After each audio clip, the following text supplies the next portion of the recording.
अर्पिता एक ऐसे परिवार से संबंध रखती थी जहाँ लड़कियों की शिक्षा का कोई मोल नहीं था। जहाँ 10वीं तक पढ़ाई कर ली, बस उसके बाद शादी करवा दी जाती थी।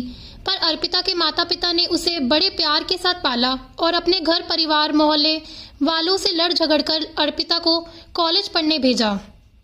वो चाहते थे कि उनकी बेटी अपने पैरों पर खड़ी हो सके। वो हमेशा अर्पिता को आगे बढ़ते हुए देखना चाहते थे, इसीलिए अपने परिवार के खिलाफ जाकर भी उन्होंने उसे पढ़ाया लिखाया, आगे की पढ़ाई के लिए शहर भेजा। गांव से निकलकर जब अर्पिता पहली बार शहर में आई थी तो उसे ये स्वतंत्रता, यहाँ का वातावरण, खुले विचार, बिना रोक टोक की बहुत पसंद आ रही थी, क्योंकि लड़के भी कॉलेज में पढ़ते थे। अमित से उसकी मुलाकात दूसरे मंजिल से नीचे उतरते हुए हुई थी। वो फाइनल ईयर में था और अर्पिता फर्स्ट ईयर में। ये पहली दोस्ती जो हुई वो अर्पिता को अमित का दीवाना कर गई। फाइनल एग्जाम आते आते तो दोनों ने शादी के सपने देखने लगे थे। अमित का तो वैसे भी आगे पढ़ने का मन नहीं था, उसको तो वैसे भी अपने पापा का बिजनेस संभालना था, इसीलिए उसके लिए ग्रेजुएट होना ही बड़ी बात हो गई थी। लेकिन इधर अर्पिता पर तो अमित के प्यार का ऐसा नशा चढ़ गया कि उसे ये तक समझ नहीं आ रहा था कि उसके माता पिता पर क्या बीतेगी। उसका एक कदम उसके घर में आने वाली हर लड़की की शिक्षा को रोक देगा। अमित ने उसे सपने भी रंगीन ऐसे ही दिखाए थे। वो तो अक्सर उससे यही कहता था, आखिर इतना पढ़कर तुम्हें कौन सा नौकरी करनी है? अरे तुम तो एक बिजनेस फैमिली में जा रही हो, हमारे यहाँ तो नौकर काम करते हैं, तुम्हें तो वैसे भी शादी के बाद आराम करना है। अर्पिता धीरे धीरे उसकी बातों में आने लगी थी। गांव में पली बड़ी लड़की को शहर का आराम अपनी ओर खींचने लगा था। उसे अमित पर अपने से ज्यादा विश्वास हो चला था, पर वो जानती थी कि उसके माता पिता शादी के लिए तैयार नहीं होंगे। तैयार तो अमित के माता पिता भी नहीं थे। आखिर अर्पिता उसके स्टैंडर्ड से मैच भी नहीं खाती थी, तो उन्होंने भी अमित की शादी के लिए मना कर दिया। लेकिन अमित तो अर्पिता के साथ शादी की जिद पर अड़ा हुआ था। उधर पता नहीं गांव में कैसे अर्पिता के माता पिता को पता चल गया और वो उसे यहाँ से वापस गांव ले गए।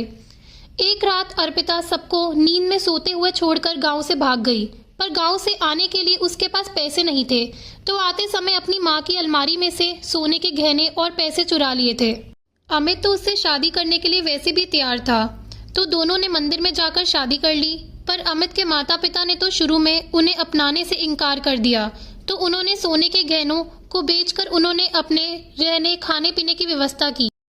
तब तक प्यार का खुमार था और जेब में पैसे थे, तब तक समीर भी उसकी हाँ में हाँ मिलाता था। लेकिन धीरे धीरे जब प्यार का नशा उतरा और पैसे भी खत्म हो गए तो दोनों को आटे दाल का भाव पता चल गया। दोनों पति पत्नी में लड़ाई होने लगी, लेकिन दोनों की समस्या ज्यादा दिन तक नहीं रही, क्योंकि अमित अपने माता पिता का अकेला बेटा था, बाकी तो 2 बेटियां थी। बुढ़ापे में बेटा ही सब कुछ संभालेगा, ये सोचकर कुछ दिनों बाद ही वो खुद अमित को लेने आ गए और मजबूरन उन्हें अर्पिता को ले जाना पड़ा। आज घर में काफी रौनक थी। छोटी ननंद शिवानी की शादी 5 दिन बाद ही थी, तो सब उसकी तैयारियों में लगे हुए थे। बड़ी ननंद बिल्लो और उसके पति भी घर आए हुए थे। सब लोग पिताजी के कमरे में बैठकर इसी बारे में बात कर रहे थे, जबकि घर की बहू अर्पिता सबके लिए चाय नाश्ते की तैयारी कर रही थी।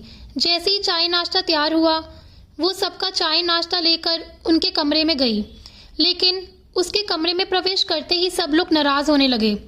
अर्पिता को ये बात बहुत खराब लगी, पर फिर भी उसने सबको चाय नाश्ता दिया और खुद भी अपना चाय नाश्ता लेकर बैठ गई। लेकिन तभी मम्मी जी ने उसके पति अमित से अर्पिता को बाहर भेजने का इशारा किया, जिसे अर्पिता ने देख भी लिया, लेकिन अनजान होने का नाटक करते हुए वो चुपचाप बैठी रही। अंत में अमित ने अर्पिता से कहा, हम लोग कुछ जरूरी बात कर रहे हैं, प्लीज तुम अपने कमरे में जाकर नाश्ता कर लो। अर्पिता ने प्रश्न भरी नजरों से अमित को देखा, जैसे कह रही हो कि मैं भी तो इस घर की सदस्य हूँ, भला मेरे सामने बात क्यों नहीं हो सकती? मुझे भी तो इस घर में क्या चल रहा है वो सब जानने का हक है। शायद उसकी ये बात उसकी ननद ने समझ ली, इसलिए वो अर्पिता से बोली, भाभी वो क्या है ना, जब आपके लायक कोई काम होगा तो हम आपको जरूर बुलाएंगे। अभी तो आपका कोई काम नहीं है, तो आप नाश्ता करके अपने काम खत्म कर लो। वैसे भी आपको पता है ना, शादी के घर में बहुत काम होते हैं और आप घर की बहू हो, तो आपको ही सब कुछ संभालना है। उसकी बातें सुनकर अर्पिता ने मन ही मन सोचा, हाँ मैं तो घर के काम करने के लिए ही हूँ, बाकी तो मुझे पता भी नहीं कि कौन कब चला आ रहा है और कहाँ क्या खर्च हो रहा है, घर में क्या सामान आया और क्या नहीं। बाजार से भी सामान लाकर सीधा अलमारी में रख दिया जाता है, मुझे तो कुछ भी बताया नहीं जाता। पर इतने लोगों के बीच बोलकर अपनी क्या बेइज्जती करे, इसलिए चुपचाप उठकर अपने कमरे में आ गई। काफी देर तक तो उससे कुछ खाते ही नहीं बना, पर भूखे क्यों रहना, इसलिए अपना नाश्ता खत्म किया और प्लेट रखने रसोई में जा ही रही थी तो देखा सब लोग तैयार होकर निकल रहे हैं। नंदोई जी तो अपनी चाबी उठाकर पिताजी के साथ बाहर निकल गए। वही दोनों नंदे अपना बैग लहराती हुई बाहर आई और भाभी को बाय कहकर निकल गई। सासू माँ जी बाहर आई और अर्पिता को काम बता दिया। बहू, हम लोग जरूरी काम से बाहर जा रहे हैं, तुम दोपहर का खाना तैयार कर लेना। उसे काम बताकर वो भी बाहर निकल गई। समीर बाहर आया और कमरे में अपना पर्स और बाइक की चाबी लेके चला गया। अमित, तुम सब लोग कहाँ जा रहे हो? अर्पिता ने पूछा। उसकी बात को सुना अनसुना कर अमित बोला, अभी मम्मी ने बताया तो सही कि जरूरी काम से जा रहे हैं। हाँ, पर कहाँ जा रहे हो? तुम लोगों ने तो बताया ही नहीं। अब जरूरी है क्या हर बात तुम्हें बताना? बता तो दिया कि जरूरी काम से जा रहे हैं और मम्मी ने जो तुम्हें काम बताया है वो कर लेना। कहता हुआ अमित अपनी चाबी लेकर वहां से निकल गया। अर्पिता उसके पीछे पीछे दरवाजे तक आई तो देखा सब लोग कार में बैठे हुए थे, पर पता नहीं क्यों ये लोग अभी भी गए नहीं थे। अर्पिता वही दरवाजे पर खड़ी उन लोगों को देख रही थी। ऐसा लग रहा था जैसे वो लोग किसी का इंतजार कर रहे हैं। 10 मिनट बाद उसे घर में काम करने वाली मेड आती दिखी। उनके आने पर अमित की माँ का उन्हें अपने पास बुलाना और उन्हें कुछ समझाकर वो लोग वहां से निकल गए। मेड घर में आई तो अर्पिता ने दरवाजे बंद किए और आकर सोफे पर बैठ गई। मेड अपने काम में लग गई। सबसे पहले उन्होंने अमित की माँ के कमरे की सफाई की और फिर बाहर निकलकर उस कमरे के दरवाजे पर ताला लगा दिया। उन्हें ताला लगाकर देखकर अर्पिता ने पूछा, अरे काकी, ताला क्यों लगा रही हो? उसकी बात सुनकर मेड ने उसकी तरफ देखा और बोली, मैडम ने कहा है कि उनके कमरे की साफ सफाई करके ताला लगा देना। अर्पिता ने उसके आगे कुछ नहीं कहा, पर उसे हैरानी तब हुई जब मेड ने चाबी उसे देने की जगह अपनी कमर में खोस ली और घर के बाकी कमरों की सफाई करने लगी। एक नौकरानी पर भी आंख मूंद कर विश्वास था, पर अपनी बहू पर नहीं। माना कि मेड यहाँ कई सालों से काम कर रही है, पर वो भी तो इस घर की इकलौती बहू है। आज नहीं तो कल उसे ही तो सब कुछ संभालना है।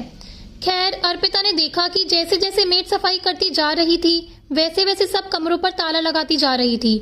उन्होंने सिर्फ नित्या का कमरा, रसोई और हॉल ही छोड़ा था जहाँ ताला नहीं लगा था।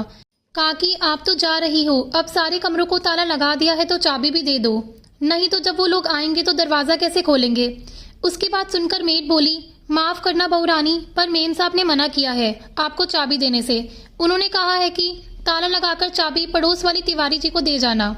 कहकर मेड घर से निकल गई, जबकि अर्पिता सोफे पर बैठी एकटक उन्हें देखती जा रही थी।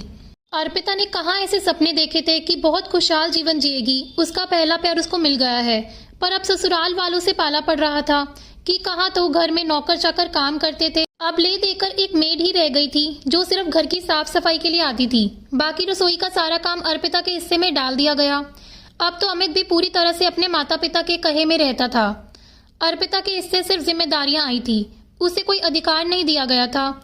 आज उसे पछतावा हो रहा था कि क्यों उसने अपने ही पैरों पर कुल्हाड़ी मार ली। अपने माता पिता का दिल दुखाकर वो यहाँ कहाँ खुश है। दोपहर के 3 बज गए, तब तक सब लोग घर आ गए।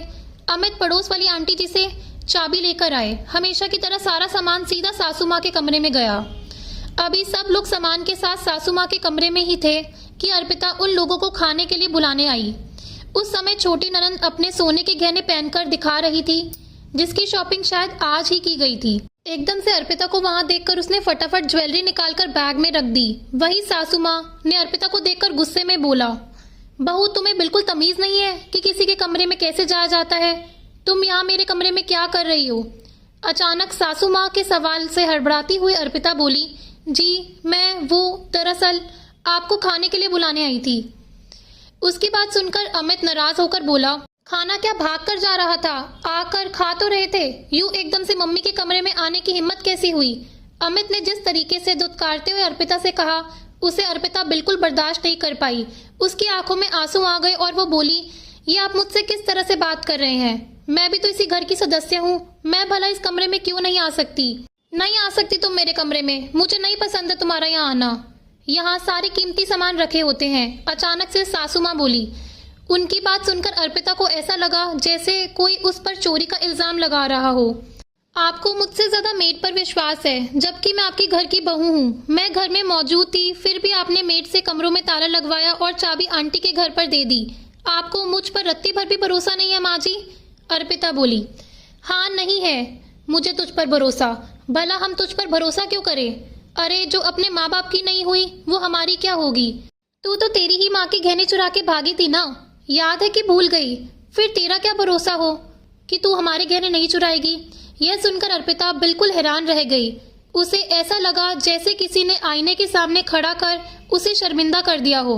अपने इस प्रतिबिंब को तो वो देख भी नहीं पा रही थी और ना कुछ कह पा रही थी, इसलिए अपने आंसू लेकर कमरे के बाहर निकल गई और अपने कमरे में जाकर बैठ गई। आज सचमुच उसके माता पिता का चेहरा उसे याद आ रहा था।